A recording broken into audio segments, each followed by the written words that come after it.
പിന്നെ ഇന്ന് നിന്റെ വീട്ടിലേക്ക് വരട്ടെ. ആ അയ്യടാ മോരെ, അങ്ങനെ ഇപ്പൊ സൂഹിക്കണ്ട. ദേ മര്യാദയ്ക്ക് ഫോൺ വെച്ചോ, ചേച്ചി ഇപ്പൊ വരും. നിന്നെ കണ്ടാലുണ്ടല്ലോ അതോടെ എല്ലാം തീർന്നു.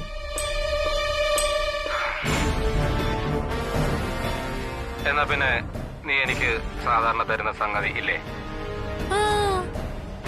ആ വേലങ്ങ് മനസ്സിലിരിക്കട്ടെ. ഇന്നത്തെ കോട്ട് നേരത്തെ കഴിഞ്ഞു. ഞാൻ പിണങ്ങും കേട്ടോ. മോളെ പ്ലീസ് ഡേ, നിന്നോടുള്ള ഇഷ്ടം കൊണ്ടല്ലേ. ശരി, എന്നെ കണ്ണടിക്ക്, അപ്പൊ തരാം. ഇത്ര താമസം എന്തേ? തരാം.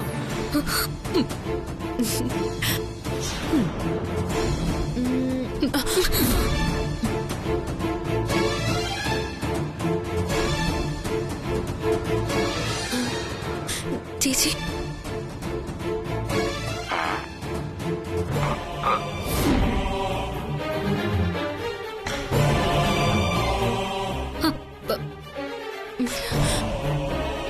ഓ, അപ്പൊ ഇതുവരെ ആയി കാര്യങ്ങളല്ലേ? ചേച്ചി നീ മര്യാദയ്ക്ക് അവനോട് എന്റെ മുന്നിൽ വരാൻ പറ. എന്നിട്ട് മതി ഈ പ്രേമ നാടകമൊക്കെ. ചേച്ചി ഫോണിൽ തന്നെ തൊട്ടു പോരുത്, മാറി നിൽക്കാങ്ങോട്ട്. സത്യം പറ, എന്താ നിന്റെ ഉദ്ദേശം? ചേച്ചി ഫോണിൽ തന്നെ വിടാൻ. ഫോൺ എനിക്ക്. മമ്മി, ചേച്ചി ഇങ്ങോട്ട് വന്നേ. ചേച്ചി എന്തിനു ബഹളം വെക്കുന്നേ? അമ്മ വരും. അറിയണ്ടേ? മമ്മിയും കൂടി അറിയട്ടെ. ചേച്ചി എല്ലാരും അറിയട്ടെ മോളുടെ ജോലി എന്താന്ന്. ചേച്ചി ഫോണിൽ വിടാ. ചേച്ചി ഞാനേ അവനെ തിരിച്ചു വിളിക്കാം, എന്നിട്ട് അവനോട് തന്നെ ചോദിക്കട്ടെ. ചേച്ചി വേണ്ട. ചേച്ചി എന്തിനാ അവനെ വിളിക്കുന്നേ? ആ ഫോൺ കിട്ടോ. എനിക്ക് സംസാരിക്കാൻ പറഞ്ഞില്ലേ? എനിക്ക് സംസാരിക്കണം. ചേച്ചി സംസാരിക്കണ്ട. എന്താണ് ഇവിടെ? നിങ്ങളെന്തിനാ ബഹളം ഉണ്ടാക്കുന്നേ? മമ്മി അത് എന്തിനാ കിടന്ന് ബഹളം ഉണ്ടാക്കിയെന്ന്? എന്തിനാണ് നീ എന്നെ വിളിച്ചത്? മമ്മി അത് അമ്മ, എന്റെ ഫോൺ ചേച്ചിയുടെ കയ്യില്, അതിന് തരാൻ പറയമ്മേ. ആരുടെ ഫോണാടി ഇത്? ഇവളുടെ. ഇവളുടെ ഫോൺ നീ എന്തിനടി വാങ്ങിച്ചു വെച്ചത്? മമ്മി അത് ഇതിൽ. ചേച്ചി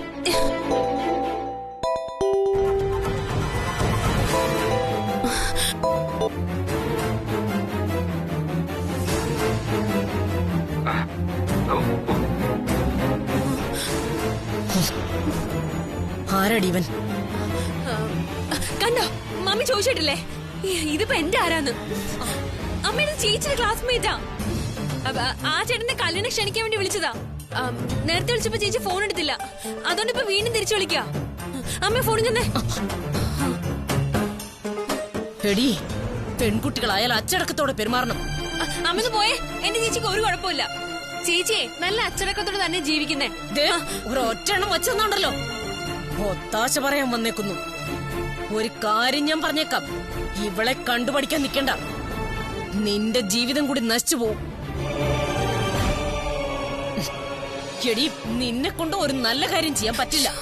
ഇങ്ങനെ വല്ല ആമ്പിള്ളേർക്ക് ഫോൺ ചെയ്തു എന്തേലും കുഴപ്പമുണ്ടാക്കിയ അത് എന്റെ കൊച്ചിനും കൂടെ നാണക്കേടാ. പറഞ്ഞില്ല എന്ന് വേണ്ട.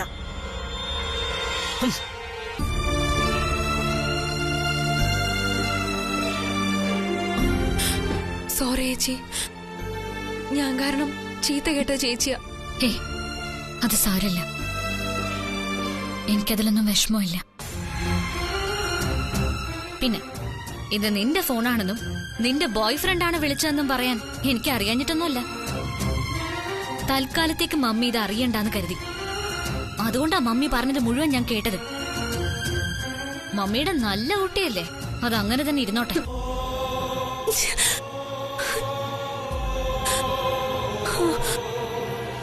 മോളെ, നീ നല്ല കുട്ടി തന്നെയാ.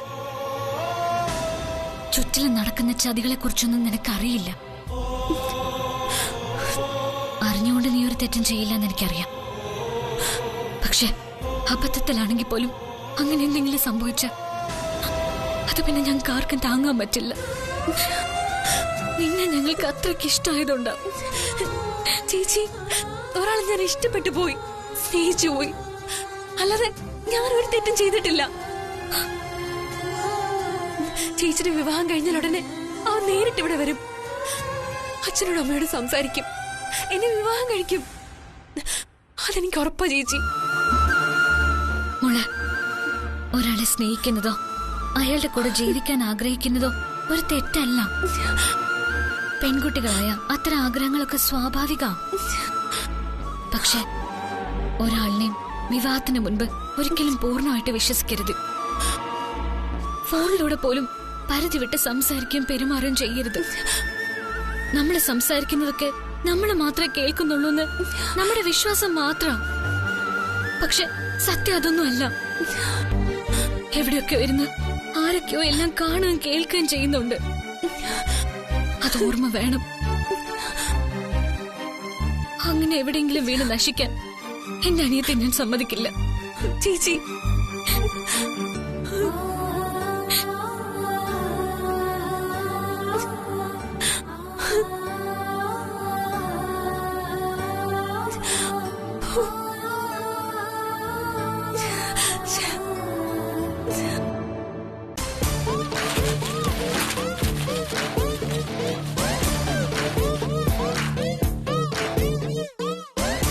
ബുൾഷിറ്റ്.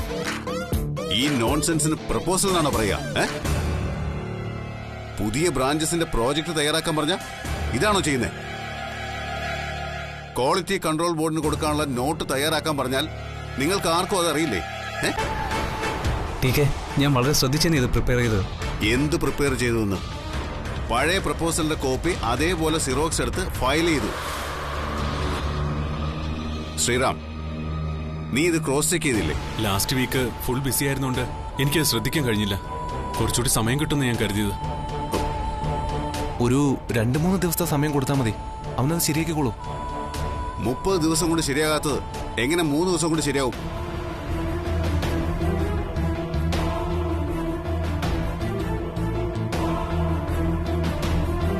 കൃത്യമായ മാർക്കറ്റ് സ്റ്റഡി ചെയ്ത് പ്രപ്പോസൽ തയ്യാറാക്കാനല്ലേ ഞാൻ നിങ്ങളോട് പറഞ്ഞത്. അത് നിങ്ങൾ ചെയ്തോ? DK, ഞങ്ങൾ എല്ലാവരും പല സ്ഥലത്ത് പോയി പലരുമായി ഡിസ്കസ് ചെയ്ത് പല ഫുഡുകളുടെയും ടേസ്റ്റ് മനസ്സിലാക്കി. എന്നിട്ടാ ഗോകുൽ ഇത് തയ്യാറാക്കിയത്. സത്യമാണ് DK. ഇനി മാറ്റി പുതിയതുണ്ടാക്കണമെങ്കിൽ അങ്ങനെ ചെയ്യാം. പക്ഷേ കുറച്ച് സാവകാശം അവർക്ക് കൊടുക്കണം. ഭർത്താക്കന്മാരെ സപ്പോർട്ട് ചെയ്യുന്നത് നല്ലതാ. പക്ഷെ തെറ്റുകൾക്ക് കൂട്ടുനിൽക്കുകയല്ല, അത് തിരുത്താൻ അവരെ പ്രേരിപ്പിക്കുക ഭാര്യമാര് ചെയ്യേണ്ടത്. അതറിയോ നിങ്ങൾക്ക്? മാർക്കറ്റ് സ്റ്റഡി എന്ന് പറഞ്ഞാൽ എന്താന്നാ നിങ്ങൾ വിചാരിച്ചിരിക്കുന്നത്?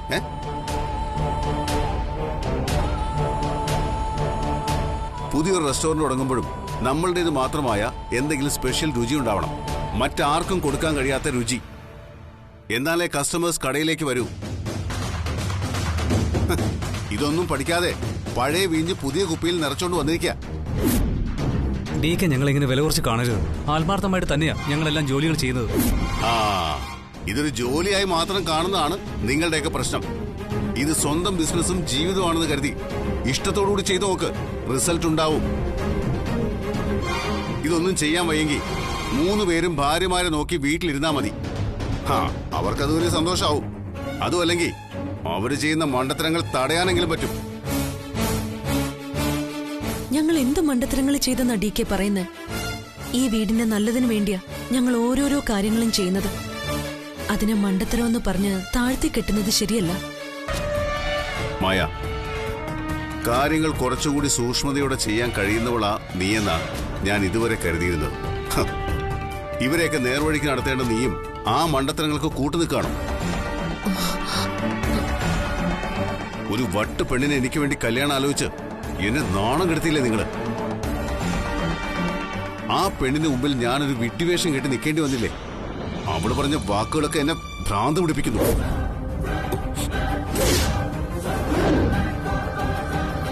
ഈ പ്രപഞ്ചത്തിലെ മുഴുവൻ ആണുങ്ങളും ഒറ്റയടിക്ക് വിവാഹിതരായി ഇയാള് മാത്രം ബാക്കിയായാലും ഞാൻ ഇയാളെ കല്യാണം കഴിക്കില്ല. ഇനി അതുപോലെ അവമാനിക്കപ്പെടാൻ എനിക്ക് ഇത്തിരി പ്രയാസമുണ്ട്. DK ഞങ്ങളെ തെറ്റിദ്ധരിച്ചിരിക്കുക. എനിക്കൊരു തെറ്റിദ്ധാരണയില്ല. ഈ വീട്ടിലെ മൂത്ത മരുമകളാ നീ. ഇവർക്കെല്ലാം വഴികാട്ടിയാകേണ്ടവൾ. ആ നീ തെറ്റിദ്ധരിക്കപ്പെട്ടെങ്കിൽ അതിന്റെ ഉത്തരവാദി നീ തന്നെയാ. എന്റെ സുപ്രിയയുടെ സ്ഥാനത്ത് ഏതെങ്കിലും ഒരു വിഡ്ഢി പെണ്ണിനെ കൊണ്ട് നിർത്താമെന്ന് നിങ്ങൾ കരുതിയോ? നിങ്ങളെ വിശ്വാസം ഉള്ളതുകൊണ്ടാ ഫോട്ടോ പോലും നോക്കാതെ ഞാൻ വിവാഹത്തിന് സമ്മതിച്ചത്. പക്ഷേ ഞാൻ ഏറ്റവും കൂടുതൽ വെറുക്കുന്നവളെ തന്നെ നിങ്ങൾ എന്റെ മുന്നിൽ കൊണ്ടുവന്നു. എന്നെ കൊണ്ട് ഈ വിവാഹത്തിന് സമ്മതിപ്പിച്ചു. മൂക്കത്ത് മുൻചുണ്ടിയുള്ള ഈ ഹിറ്റ്ലറെ കല്യാണം കഴിച്ച് ലൈഫ് നശിപ്പിക്കാൻ ബുദ്ധിയുള്ള ഒരു പെണ്ണും തയ്യാറാവില്ല. അതുകൊണ്ട് എനിക്ക് നിങ്ങളോട് ഒന്നേ പറയാനുള്ളൂ, നിങ്ങൾ കാണിക്കുന്ന മണ്ടത്തരങ്ങൾക്ക് എന്നെ ബലിയാടാക്കാൻ ശ്രമിക്കരുത്. മനസ്സിലായില്ലേ? അമ്മായിയമ്മയെ തെരഞ്ഞെടന്ന് ഇനിയെങ്കിലും എന്നെ അപമാനിക്കാൻ ശ്രമിക്കരുതെന്ന്. Mind it.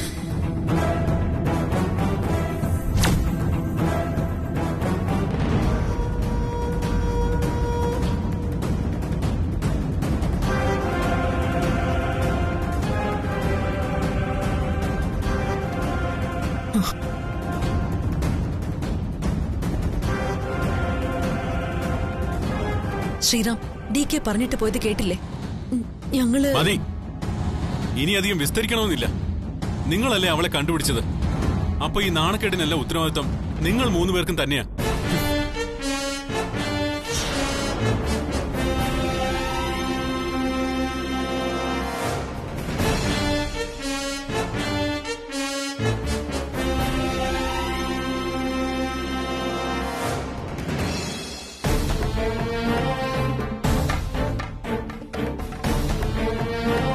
ആദ്യമായിട്ടാ DKക്ക് മുന്നിൽ ഇങ്ങനെ മറുപടിയില്ലാതെ തല കുനിച്ച് നിൽക്കേണ്ടി വന്നത്.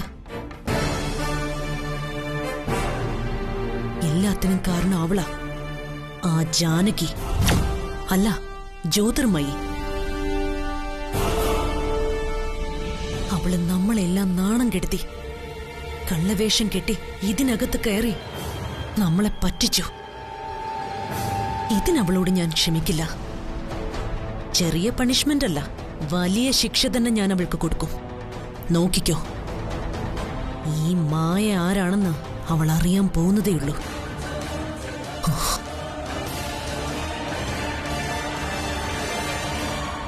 മായിച്ച് പറഞ്ഞത് ശരിയാ. അവളെ ഒരു പാഠം പഠിപ്പിക്കണം. അവൾ ഒരിക്കലും മറക്കാത്ത പാഠം. അതിനൊരു ഉഗ്രം വഴിയുണ്ട്. എന്ത് വഴി? വെയിറ്റ്.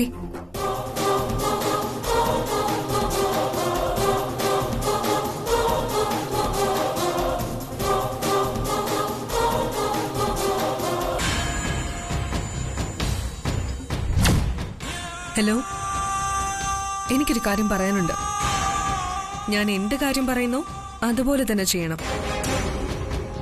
ഒന്നുമല്ല, ഒരാളെ നന്നായിട്ടൊരു പാഠം പഠിപ്പിക്കണം. ഡീറ്റെയിൽസ് ഒക്കെ ഞാൻ അയച്ചു തരാം. ശരി, ഓക്കെ. കൊട്ടേഷൻ ആണോ? ഇത് സാധാരണ കൊട്ടേഷൻ അല്ല, അതിന് മേലെയാ.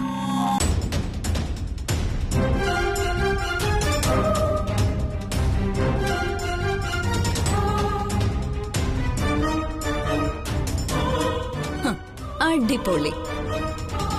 ഇവര് രണ്ടുപേരും കൂടി എന്തായാലും അവൾക്ക് പണി കൊടുക്കും. അതിന്റെ ഇടയിലൂടെ സിത്താര ഞാൻ ഈ വീട്ടിന്റെ മരുമകളാക്കുകയും ചെയ്യും. കലക്ക വെള്ളത്തിൽ നല്ല ഒന്നാന്തരം മീൻപിടുത്തം.